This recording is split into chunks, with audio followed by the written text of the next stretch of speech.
Emma, it was a really interesting couple days of meetings. What were some of your biggest takeaways from the EU?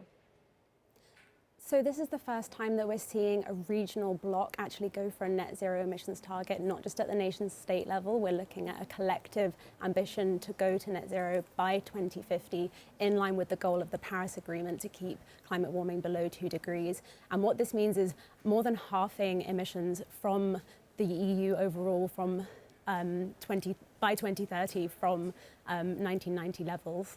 So how significant is that? Because this chart shows sort of where they are right now with existing measures, their current target for 2030, and their new target for 2030 when they're kind of like halfway there. That's a tremendous re-rating. How do they do that?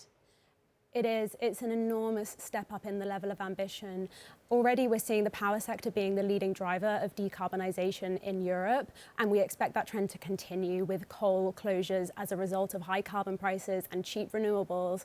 This trend in our outlook is still looking pretty good out to 2030, and we could see more coal closures and phase-out agreements by member states. But the crux of the matter is that in order to get to this net zero emissions by 2050, they're going to have to look at new sectors that have been previously perhaps a little less of a focal point for emissions reductions. That means looking at transport, it means looking at how we heat our buildings, it means looking at heavy industry and really trying to push for more ambition in those sectors. Is that going to happen? Are they going to get that from the government level? And do all the states actually have to agree to make it actually worthwhile? Sure. So the main mechanism that the EU is looking at to ramp up that ambition in the way that they need is with the carbon market that we have here in Europe called the emissions trading scheme. So we're looking at a more ambitious cap by 2030 in line with these targets, and that will mean also expanding the scope of the carbon market to covering transport and buildings.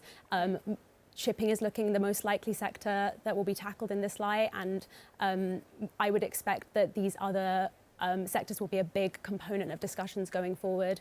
The final really interesting point is that there is this carbon border adjustment mechanism in place that will try to sustain that economic growth while also balancing out the need for those emissions reductions.